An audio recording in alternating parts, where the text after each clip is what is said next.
조선시대 때는 철저하게 신분 사회였습니다. 사농공상, 그죠? 예. 선비사자, 그 다음에 농민, 그 다음에 공인, 상인. 이렇게 해서 상인을 제일 천하게 대접을 했어요. 사농공상이라고 해서. 그러다 보니까 돈 얘기하는 거에 대해서 대단히 위선적인 모습을 보여왔습니다. 교성세대 분들은 잘 아시잖아요. 그죠? 돈 얘기하면은 어른들이 점잖지 못하게 돈 얘기한다고 그러고, 경제 얘기하면은 그런 건 쌍놈들이나 하는 거라고 그러고, 이런 야단도 많이 맞았습니다. 저도 그랬고. 그것이 전부 다 유교 문화의 영향이긴 합니다. 그런데 유교 문화의 영향이 사농공상 제도의 신분 제도로 그대로 표출이 되고 거기에 반영이 되다 보니까 공자님도 그런 것처럼 오해를 하는 경우들이 많았습니다. 특히나 후대에 송나라 시대 때 주자에 와가지고 공자님의 언행록인 논어에다가 주석을 달면서 주자가 공자를 완전히 신성불가침 존재로 격상을 시킵니다. 그리고는 그 이후로 사서라는 게 나옵니다. 사서 삼경할 때 사서입니다. 경은 오래전부터 있었어요. 시경, 서경, 역경. 역경은 주역을 얘기를 합니다. 이거는 제자백과서들이 논어 나오기 전부터 있었던 책들이기 때문에 원래 지식인들이 늘 육아뿐만 아니라 지식인들이 늘 교양으로서 항상 읽던 책입니다. 옛날에. 그런데 육아가 유교화, 국교화 되면서 그리고 과거 제도가 생겨나면서 과거 시험 과목이 필요하잖아요.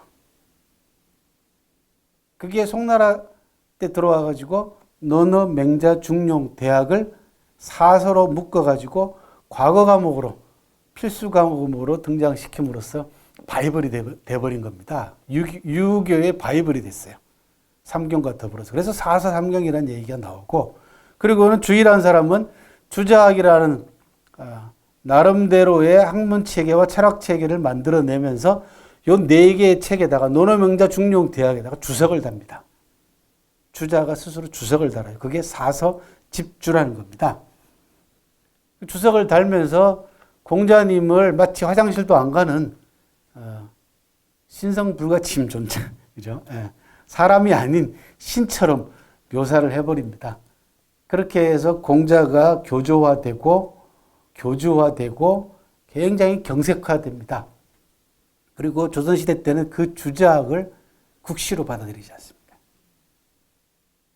조선은 출발부터가 대단히 경색돼 있고 딱딱한 이념을 가지고 출발한 나라입니다. 주자학을 받아들이는 바람에. 왜? 다른 반대 논리를 허용을 안 해요. 주자학이. 그렇게 해서 조금이라도 주자가 해석한 부분하고 다른 부분으로 해석하게 되면 사문난적으로 몰아가지고 전부 다 제거시켜 버렸지 않습니까? 그리고 중국에서는 주자학에 맞서가지고 양명학이라는 게 있어요. 지행합의를 강조했던 양명학이 쌍벽을 이루면서 동시에 같이 발전했는데 우리나라는 양명학이 철저하게 짓밟힙니다. 기도 못 핍니다. 그래서 강화도 저 구석에 들어가가지고 강화학파라는 이름으로 그냥 경건히 명맥을 유지하고 넘어갔을 뿐입니다. 그러니까 철두철미하게 주자학이라고 하는 교조화된 경색돼 있는 통치 지배 이데올로기를 가지고 나라를 다스리다 보니까 조선시대 때 각종 폐단이 굉장히 많이 생겨난 겁니다. 특히 여성분들은 더 심각하죠. 현재 한국 사회에 남아있는 여러 가지 과거사의 폐단 가운데는 일제잔재도 대단히 중요합니다만 왕조체제 잔재도 걷어내야 될 부분들이 상당히 많습니다. 그 가운데 하나 바로 경제 부분입니다. 조선시대 때가 이 상인들을 천시하는 바람에 상인들이 거대 상인들로 발전하거나 자본을 바탕으로 한 소위 얘기하는 자본주의 시대로 전환하는 데 있어서 우리가 실패합니다. 천시하는 바람에. 상인들은 어떤 사람들입니까?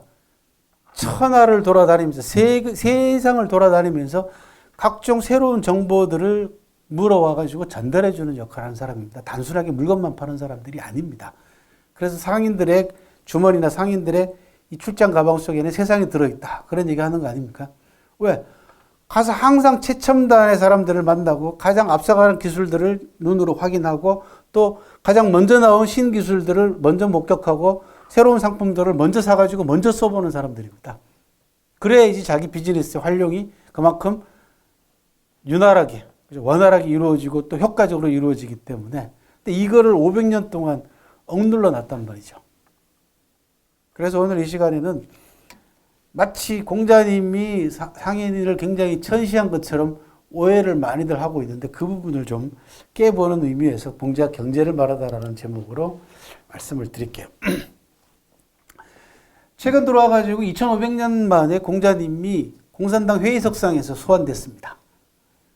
2013년 11월 12일 날 중국 공산당 전체회의에서 시진핑 국가주석이 사회의 공평과 정의를 촉진하고 인민의 복지를 정진하고 발전 이후 공평 문제를 해결할 것이 아니라, 그러니까 발전되고 난 다음에 공평하게 해결할 것이 아니라 파이를 계속 키워감과 동시에 분배를 잘해야 된다.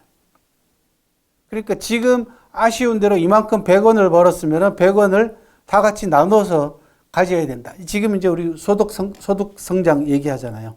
이겁니다. 바로 얘기하고 있는 똑같은 맥락입니다. 근데 많이 돌아가기 위해서는 어떻게 해야 돼요? 파이를 키워야 되겠죠. 그죠? 예, 그래서 성장도 해야 되지만 분배도 잘해야 된다라는 이야기입니다. 그래야지 덜 가진 사람이 많이 가진 사람에 대한 불만도 줄어들게 되고 또 국가 정책에 대해서도 사람들이 믿고 따라주고 지지해 준다라는 이야기입니다. 그러면서 시주석이 공자님의 유명한 명언을 인용을 합니다. 불안가히 환불균이요 불안빈이 환불안이다 라고 하는 명언을 인용을 합니다. 적다고 걱정할 것이 아니라 그런 이야기입니다. 그러니까 재부가 적다고 걱정할 것이 아니라 고르지 못한 걸 걱정하라. 그러니까 분배가 제대로 되고 있지 않은 것을 걱정해야 된다. 불안빈이 가난을 걱정할 것이 아니라 불안함을 걱정하라. 그런 이야기입니다. 그러니까 나라가 불안하면은 가난한 것보다 훨씬 더 많이 흔들린다는 얘기입니다. 그래서 나라를 안정되게 만드는 게 가난한 것보다 더 중요하다는 얘기고, 그 다음 재물이 적은 걸 걱정할 것이 아니라 골고루 나눠주지 못하는 것을 걱정해야 된다. 그런 이야기입니다. 그래서 공평한 분배를 얘기를 하고 있습니다. 이렇게 얘기하면은 기업하는 사람들, 제가 이제 기업인들을 많이 만나서 많이 이제 강의를 하지 않습니까? 이런 얘기하면 바로 반발이 들어옵니다. 일하지 않고 돈 받는 거에 대해서 아주 기겁을 합니다. 기업인들이. 네. 복지에 대해서는 이 사람들이 신경질적인 반응을 보입니다. 우리나라 이제 소위 보수라고 하는, 저는 보수도 아닙니다. 보수라는 사람들은 정말 가치를 지켜내는 사람들을 보수라고 하지, 우리나라는 보수 없습니다. 수구 꼴통들만 있지. 저 사람들 맨날 하는 얘기가 뭐냐 그러면은 노동하지 않고 일하지 않는데 왜 돈을 주냐 이거예요, 국가가. 복지에 대해서 아주 두드러기를 갖고 있는 사람들이잖아요. 그죠? 그런데 2500년 전에 공자님 말씀을 인용을 하면은 좀 맥힐까요? 그래서 저는 뭐라고 얘기를 하냐 그러면 당신이 지금 누리고 있는 부가 어디서 나왔는가 한번 생각해 본 적이 있냐, 깊이 있게. 삼성이 매년 수조 원의 흑자를 내고 돈을 벌어들이고 사내 보유금을 뭐 수십조, 수백조를 가지고 있는 그 돈이 어디서 나왔는가라는 거 생각해 봤냐는 겁니다. 종업원들이나 조직원들이 열심히 일해가지고 벌어다 주지 않으면 그 돈이 어디서 나오겠냐. 그러니까 내가 같이 일하는 사람한테 그 혜택이 돌아갈 수 있어야 되죠. 지분이 1%도 안 되는 걸 가지고 경영권을 지금 쥐고 흔들지 않습니까? 우리나라 재벌들이. 그 지분 확보하려고 온갖 국민연금까지 동원해가지고 편법으로 그 승계 작업하다가 걸려가지고 지난 정권 때 지금 재판 중에 있는 거 아닙니까? 이 역시 아까 판사들하고 똑같이 제가 드릴 수 있는 말씀은요. 이 인간들도 인문학 공부를 안 해서 그런 겁니다. 어렸을 때부터. 그냥 내 재산만 지키고 내 경영권만 지키고 종업원들은 전부 다 소나 개, 돼지처럼 취급하고 사람 취급 안 했죠. 그러니까 사람이 죽어 나가도 눈 하나 깜짝하지 않고 상용차 문제가 아직도 해결되지 않고 있고 그 다음 삼성에서 노동자들이 그죠? 얼마나 많은 사람이 죽었습니까? 근데 눈 하나 깜짝하지 않지 않습니까? 잘못도 인정하지 않는 거죠. 그게 다 인문학적 통찰력이 없어서 그렇습니다. 그건 어렸을 때부터 인문학 공부를 시켜야 됩니다. 사람 되게 만들어야 되거든요. 그래서 춘추시대 때 정나라를 다스렸던 아까 정자산, 불능기, 그 양반이 뭐라고 얘기했냐면 나는 배운 다음 벼슬한다 소리는 들어봤어도 벼슬한 다음에 배운다 소리는 들어본 적 없다. 라는 아주 유명한 말을 합니다. 배운 다음이라는 얘기는 사람 된 다음에 벼슬을 해라. 그런 얘기죠. 그래야지 백성들을 보살핀다는 얘기죠. 그런데 권력을 얻고 벼슬하고 난 다음에 공부한다. 이건 안 된다라는 얘기입니다. 그러니까 어렸을 때부터 사람 공부를 시켜서 벼슬을 앉혀야지 벼슬 주고 그 다음에 사람 되라는 건 불가능하다는 얘기입니다. 이 각 분야에서 인문학 공부가 필요한 이유가 거기 있습니다. 특히 지난주 토요일 날 제가 4차 산업혁명 시대 세미나 했지 않습니까? 그때도 뭐 그런 이야기들이 많이 나왔습니다만은 아마 더 필요할 겁니다. 4차 산업혁명 시대에는 인문학이라는 거는. 미국의 예를 좀 들어드리면 미국은 자본주의가 갈 때까지 간 나라 아닙니까? 그죠? 망조가 든 나라라고 얘기를 합니다. 미래학자들은 미국이 곧 몰락할 것이다. 지금 그런 징조들이 여러 군데 보입니다. 그럼에도 불구하고 미국이 아직까지도 세계 최강대국으로 버티고 있는 중요한 이유 중에 하나는 미국의 기업들입니다. 잘 아시다시피 구글이라고 하는 데도 있고 투자자 가운데에서도 사회적 환원을 굉장히 많이 하잖아요. 그죠? 재산 같은 것도. 미국의 기업가들 가운데에서 부의 사회적 환원, 우리식으로 얘기하면 착한 기업가를 가장 많이 배출해낸 대학이 어느 대학이냐? 하버드도 아니고 예일도 아닙니다. 시카고 대학입니다. 시카고 대학입니다. 그럼 시카고 대학에서 시카고 대학 졸업생들 가운데에서 착한 기업인들이 많더라는 이유가 뭐냐? 시카고 대학의 커리큘럼입니다. 대학에 입학하면은 졸업할 때까지 100권의 동서양 고전을 읽어야 돼요. 근데 그냥 읽는 것이 아니고 철저하게 레포트를 내야 됩니다. 단순하게 교양 과목으로 그냥 듣고 그냥 대충 시험 보고 레포트 내가지고 학점 따기 위한 그 고전 읽기가 아니라는 겁니다. 그러니까 끝까지 읽고 통독하고 거기에 담겨 있는 사상이나 이런 부분들을 추려서 나하고 내 전공하고도 그렇고 내 인생하고도 맞춰서 레포트를 써내고 교수들하고 토론하고 같은 동학들끼리 토론하고 해야지 된다는 학점을 주는 거예요. 이게 4년 동안 100권 정도 읽으면요 인문학 됩니다. 그리고 지금은 얼마나 좋습니까? 온라인으로도 얼마든지 강의 들을 수 있고 다 만들어져 있잖아요. 그죠? 바로 이런 대목들입니다. 2500년 전에 공자가 분배의 문제를 거론을 했습니다. 일찍이. 그래서 2500년 뒤에 공산당 전체 회의에서 중국을 14억을 이끌어가는 시진핑 국가주석 입에서 공자의 말씀이 인용이 된 겁니다. 좀 전에 말씀드린 것을 요약을 하면 그렇습니다. 상용공상의 엄격한 신분관과 상업을 천시하는 패단은 공자님이 원흉이 아니다. 라는 겁니다. 아까 말씀드렸다시피 유가가, 즉 공자님 시대, 춘추 전국 시대 때는 가마 있었습니다. 유가, 도가, 묵가, 법가, 가마 있었죠. 그죠? 일가를 이룬 사상가들, 그 학파를 가라고 합니다. 그러다가 이게 한나라 때 들어와가지고, 한무제 때 들어와가지고, 유가가 다른 모든 가들을 물리치고, 그걸 백가 퇴출이라고 합니다.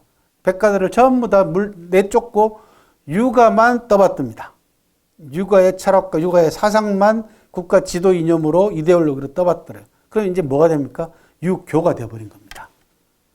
가는 학문과 사상과 철학이지만 교는 종교화되는 거죠.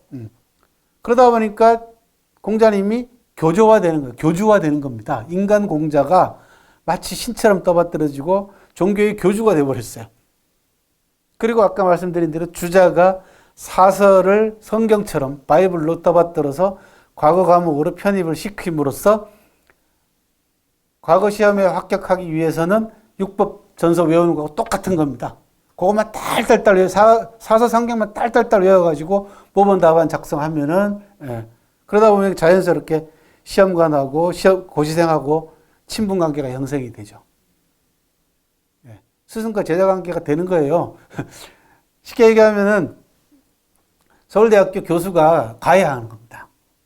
서울대학교 시험 보러 가는데 요령 같은 거 가르쳐주고 그러다 보면 학파가 형성이 되는 거예요. 우리나라 조선시대 다 그랬습니다. 그렇게 해서 자기네 학파에서 인재들을 과거를 통해 가지고 배출하고 해서 붕당이라는 걸 만들어서 그게 노론, 소론, 남인, 북인 하는 사색 당파들이단 말이죠. 그렇게 해서 치열하게 싸우는 거예요. 예. 당쟁으로 날 새는 줄 몰랐잖아. 그러다 보니까 정치적인 정책을 가지고 싸우는 게 아니고 나중에는 어떻게 싸웁니까? 상복을 얼마 입을 거냐 갖고서. 예? 상복 입는 기간 가지고 싸우면 지고 나면 어떻게 돼요? 완전히 물갈이 되고 또 온갖 제목을 뒤집어 씌워가지고 죽이고 이게 조선시대 때 모습입니다. 이게 주저하게 아까 말씀드린 대로 폐단입니다. 예. 처음부터 조선은 국교로서 주저학을 받아들이는 자체가 조선의 한계점을 안고 시작을 했다. 그런 말씀이죠. 그러다 보니까 산업공상이라고 하는 신분 제도에 완전히 몰입이 돼가지고 매몰돼가지고 상인을 철저하게 천시함으로써 조선시대 때 상업이라는 게 거의 눈에 보이지 않을 만큼 그나마 타기하신 최인호 선생이 상도라고 하는 소설을 써가지고 히트를 치는 바람에 약간의 그 모습이 살아남아 있죠. 사실 기록이나 연구는 전혀 안 돼 있습니다. 현재로서 우리나라 조선시대 때 상업사 연구에 관해서는. 마땅한 상인들도 없고요. 볼만한 상인들도. 그렇게 해서 우리나라가 퇴보하게 되는 결정적인 그 원인 제공들이 조선시대 때 국가 지배 이데올로기였던 주저학이 큰 영향을 미쳤다. 그러면 처음에 공자님은 분배 문제를 얘기를 했죠. 그죠? 고른 분배를 얘기를 했고 두 번째 경제관으로 넉넉해야지 교육이 가능하고 군대도 강해진다라는 제목으로 제자하고 나눈 대목이 나옵니다. 공자가 제자 염류하고 위나라를 방문을 했더니 공자가 야 위나라 사람 참 많구나 그랬어요. 그랬더니 염류가 사람이 그렇게 저렇게 많으면 어찌해야 됩니까? 라고 물어보니까 공자가 야, 잘 살게 해야지. 그죠? 예. 그랬더니 잘 살게 한 다음에는요 가르쳐야지 라고 얘기합니다. 그러니까 옛날 사람들이 훨씬 더 통찰력이 뛰어납니다. 먹고 입는 걸 걱정 안 해야지 교육이 된다는 얘기입니다. 쉽게 얘기하면은 오늘날로 얘기하면 뭡니까? 학생들 무상급식 해야 되고, 그죠? 교육비 없애야 되고, 적어도. 그 다음에 부모들이 마음 놓고 학교에다 학생들을 맡기기 위해서 어린 학생들, 유치원, 초등학생들은 끝나고 난 다음에 돌볼 수 있는 시스템. 이게 국가가 만들어줘야 된다는 거죠. 그것 자체가 결국은 복지고 국민들의 삶이 부유하다는 것을 얘기하는 거 아니에요. 그래야지 교육이 된다라는 얘기입니다. 교화가 가능해진다. 시가 막힌다는 얘기입니다. 그게 안 되면은 교육의 본질이 제대로 학생들한테 전달이 안 된다. 그런 얘기를 하고 있는 겁니다. 관중은 뭐라고 얘기했냐면 백성들이 잘 살아야지 나라가 부유해진다. 부민부국을 얘기하면서 그래야지 사유가 바로 산다 그랬어요. 그 사유가 뭐냐면 예의 염치예요. 나라를 지탱하는 기둥을 관중은 사유라고 했습니다. 그 사유가 예절, 의리, 그죠? 깨끗함, 그 다음에 부끄러움을 아는 염치, 예의 염치라고 얘기했습니다. 그게 백성들이 잘 살면 그렇게 된다 그랬습니다. 그러니까 국민들이 가난하면은 예의 염치가 없어지는 겁니다. 생계형 범죄가 늘어나고, 그죠? 똑같습니다. 옛날이나 지금이나 하나도 다를 게 없다는 겁니다. 그 다음, 정의가 공평이 중요하다. 공자가 애공이라고 하는 사람하고 유약이라고 하는 대화에 나누는 건데 이 유약은 공자의 제자이기 때문에 공자의 사상이 일단 어느 정도 반영이 됐다라고 보고 제가 말씀을 드립니다. 흉년으로 재정이 부족하니 어쩌면 좋소라고 얘기를 했더니 유약이 왜 세금을 10분의 1로 줄이지 않습니까? 라고 얘기를 해요. 그랬더니 애공이 10분의 1을 받아도 부족한데 10분의 1이라니. 그랬더니 유약이 얘기를 합니다. 백성이 풍족하면 임금이 어찌 혼자만 부족할 것이며 백성이 부족한데 임금이 어찌 혼자만 잘 먹고 잘 살 수 있겠습니까? 그렇게 얘기하는 겁니다. 그러니까 무조건 백성이 부유해야만이 임금의 창고도 부유해지는 것이고 근데 백성이 지금 못 사는데 임금이 혼자 어떻게 잘 먹고 잘 살 수 있냐는 겁니다. 그러니까 그러려면 어떻게 세금을 줄여주라 라고 합니다. 네 지출을 줄여서라도 세금을 줄여주라는 겁니다. 그러니까 공자의 사상입니다. 그래서 정의와 공평이 중요하다. 공자님은 상업을 천시하지도 않았습니다. 어떤 면에 있어서는 이 장사하는 상인들을 굉장히 중시합니다. 전에도 그런 말씀 드렸지만은 공자의 제자 가운데 큰 상인 한 사람이 있죠. 자공이라고 하는 대상인이 한 사람이 있었습니다. 공자가 마음 놓고 마차를 타고 천하를 돌아다닐 수 있었던 배경에는 제자 자공의 부가 있었습니다. 그 사마천이 뭐라고 얘기했냐 그러면 공자가 천하의 명성을 드날릴 수 있었던 것은 자공이 앞뒤에서 스승을 보살폈기 때문이다 라는 아주 유명한 결론을 내린 바가 있습니다. 자공이 묻습니다. 선생님 여기 아름다운 옥이 있는데 이 옥을 간직하고 있어야 됩니까? 팔아야 됩니까? 그랬더니 팔아야지. 나는 살 사람을 기다리겠다 라고 얘기를 했습니다. 예. 그러면서 자공에 대해서 얘기를 합니다. 자공은 관청과 결탁하지 않고도 돈을 잘 벌었는데 예측을 잘했기 때문이다 라는 말로 얘기를 합니다. 오늘날로 얘기하면 뭐 시장 돌아가는 상황을 정확하게 알고 물가나 이런 부분들에 대해서도 예민한 촉각을 가지고 필요할 때 물건을 쌀 때 물건을 사놨다가 값이 오르면 물건을 내다 팔고 해서 돈을 많이 벌었는데 자공이 어느 정도로 부자였냐 그러면요. 다른 나라 임금들하고 대등하게 예를 나눌 만큼 대단한 부자였습니다. 월나라 구천 같은 임금은 자공이 월나라를 방문한다 그러니까 사람을 시켜가지고 도로를 청소하게 만들었습니다. 마당 쓸고 도로. 그 정도로 대단한 상인이었습니다. 그러니까 공자의 경제관에 있어서 제자 자공이 일정한 영향을 미쳤다고 보는 것이 타당할 걸로 보입니다. 왜 그러냐? 공자가 가장 아꼈던 제자는 대부분의 사람들은 안회로 알고 있습니다. 안자. 그런데 실제로는 자공이었습니다. 왜?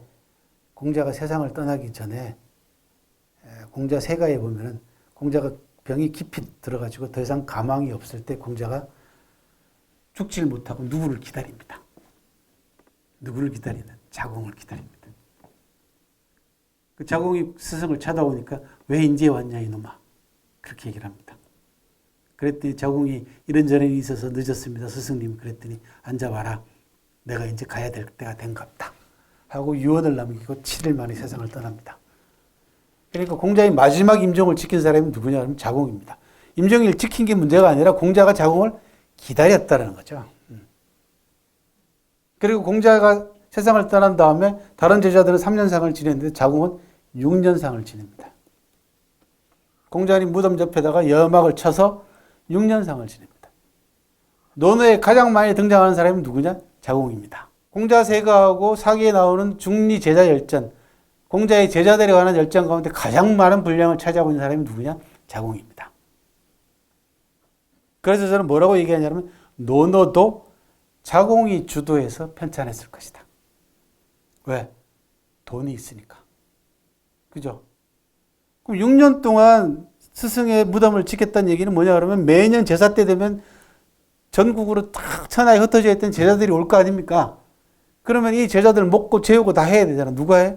자공이 했다는 얘기입니다. 6년 동안 스승 옆에 있으면서. 그러면 제자들이 모이면 불경도 똑같은 방식으로 만들어집니다. 불경은 어떻게 만들어졌냐 그러면 부처님 입적하신 다음에 제자들이 모여가지고 부처님이 평소 때 하셨던 말씀, 기억 좋은 제자 하나가 여시아문 이렇게 시작합니다. 내가 이와 같이 들었습니다. 하고 쭉 얘기를 해요.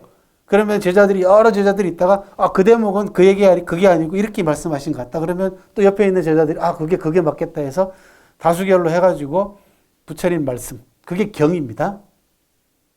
경자가 붙어 있는 건 부처님 말씀이에요. 그 가운데서도 부처님이 직접 하시는 말씀은 어떻게 시작하냐? 여시아문으로 시작합니다. 내가 이와 같이 들었다. 라는 걸로 시작합니다. 논어도 똑같습니다. 자활하고 나오잖아요. 그죠? 예. 선생님께서 말씀하시길 하고 나옵니다. 6년 동안 자공이 천하에 흩어져 있는 제자들을 모아가지고 제사 때 주로 모여가지고 뭘 했겠습니까? 스승이 남겨놓은 언행에 관해서 수집을 할 거 아닙니까? 불경하고 거의 저는 비슷하게 만들어졌다고 봅니다. 그리고 그 역할은 자공이 가장 핵심적인 역할을 했을 것이다. 그러다 보니까 자공이 비중이 커질 수밖에 없었고 또 자연스럽게도 자공이 늘 스승을 모시고 자기의 마차를 대서 스승을 모시고 다녔기 때문에 자궁의 비중이 커질 수밖에 없었다. 그래서 제가 자궁 얘기를 늘 할 때마다 무슨 말씀을 드리냐 그러면 노블레스 오블리주, 고귀한 만큼 책임을 다하는 사회적 기업들, 그죠? 사회의 부를 환원할 수 있는, 아까 말씀드린 대로 그 부가 어디로부터 왔는가를 깊이 있게 생각해서 사회로 부를 환원시킬 수 있는 착한 기업들이 우리나라에도 많이 생겨나야 되겠다라는 거죠. 공자가 직접 벼슬을 산 적이 있습니다. 노나라에서 벼슬을 산 적도 있고 한 두세 번 있습니다. 공자가 노나라에서 사구 벼슬을 받자 심유씨는 양에게 물을 먹여 무게를 늘려 팔지 않았고, 공신씨는 음탕한 아내를 내쫓았고, 신계씨는 지나치게 사치한 탓에 국경을 넘어 다른 나라로 도망을 갔고, 소와 말을 팔던 노나라 사람들은 값을 속이지 않게 됐다. 그러니까 시장을 깨끗하게 정화시켰다는 얘기입니다. 왜? 시장이라는 곳은 백성들이 가장 생활의 본거지잖아요. 옛날엔 특히 더했잖아요. 물물교환이 이루어지고 온갖 생필품들이 오고 가는 장소 아닙니까? 그래서 백성들 생활에서 제일 중요한 장소는 시장입니다. 이 시장의 거래를 깨끗하게 공정거래로 만들어야 되겠죠. 그죠? 예. 그래서 공자님이 저렇게 시장을 중요시했다라는 겁니다. 시장을.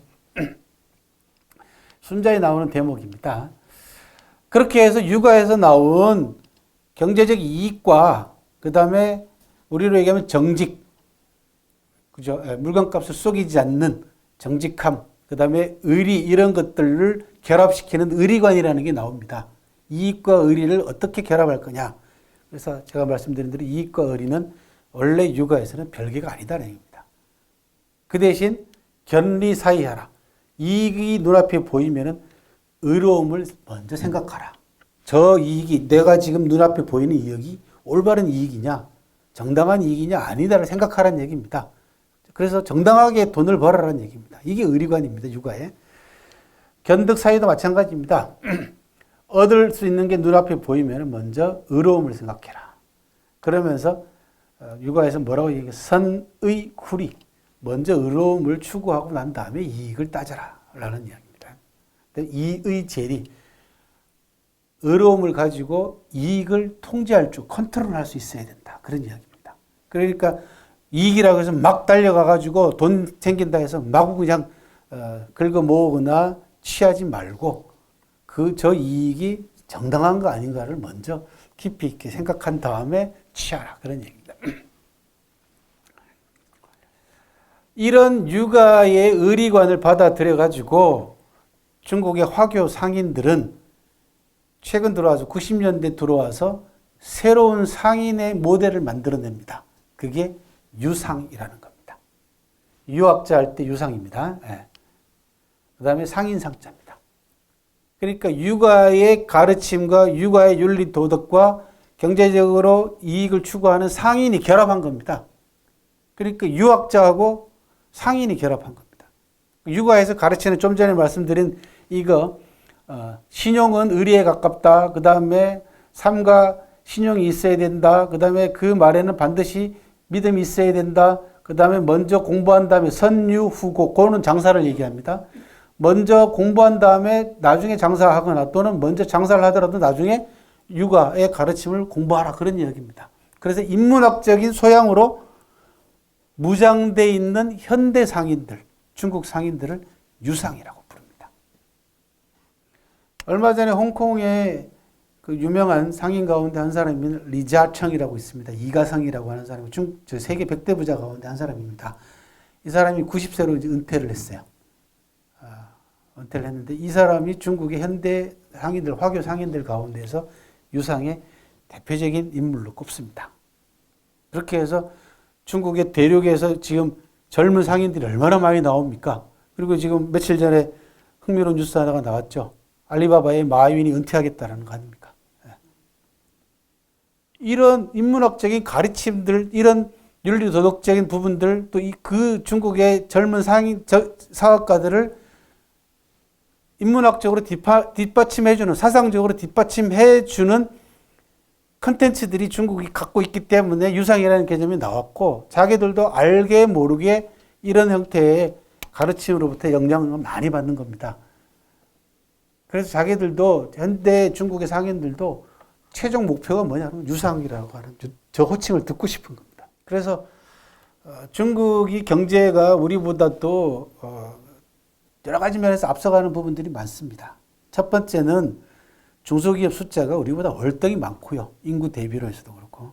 두 번째, 기업의 경영인들이 나이가 우리보다도 10년 이상 젊습니다. 젊어요. 우리는 되게 경영하게 되면은 안 놓잖아. 그죠? 되게 대를 물려서 계속해서 2세 경영, 3세, 요즘 이제 4세 경영까지 와버렸잖아요. 그죠? 이러다 보니까 신진대사도 안 되고 각종 폐단들이 일어납니다. 왜냐 그러면 창업주하고 2세, 3세로 가면 갈수록 이게 긴장감이 떨어져요. 예. 또 돈이 많아지고 창업주는 고생해서 자수성가했기 때문에 부지런하고 아낄 줄 아는 사람인데 부자로 태어난 2세, 3세들은 아낄 줄도 모르고 또 버릇없이 커가지고 그죠? 예.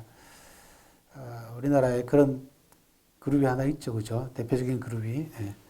화양 만드는 그룹의 자식들 보면 아주 개차반들이거든요. 거의 조폭 수준들이거든요. 이런 것들이 다 경제인들을 뒷받침해주는 사상적, 철학적, 인문학적 자산이 없기 때문에 그렇습니다. 우리나라가.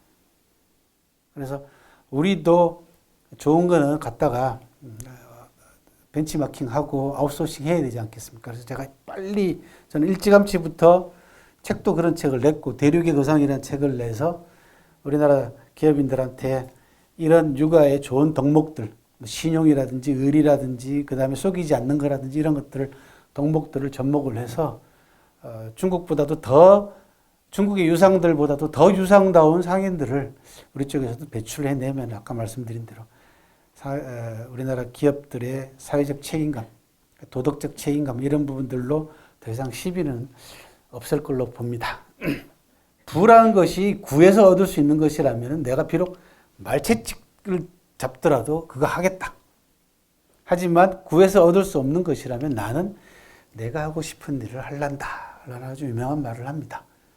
그러니까 한편으로는 저거는 부를 추구하는 사람과 내가 추구하는 바가 다르다라는 뜻으로 보이기도 하고 또 부라는 것이 아무나 다 추구한다 해서 다 얻을 수 있는 게 아니라는 거죠. 나름대로 자궁처럼 능력과 재주를 가지고 있거나 또 거기에 밝은 사람들이 있겠죠. 그죠?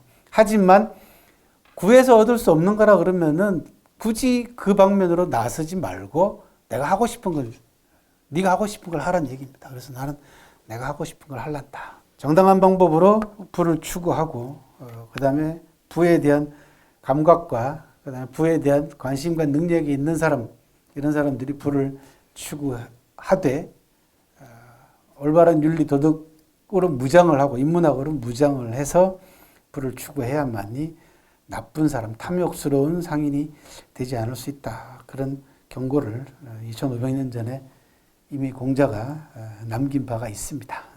그래서 우리 사회에서 공자님 하는 분들 아직도 많은데요. 공자님 생각보다도 상당히 개화되어 있고 진보적인 사고방식을 가졌던 그런 분이다. 그래서 오늘은 공자 경제를 말하다라는 제목으로 부자 열전 대신 강의를 해드렸습니다. 수고 많이 하셨습니다.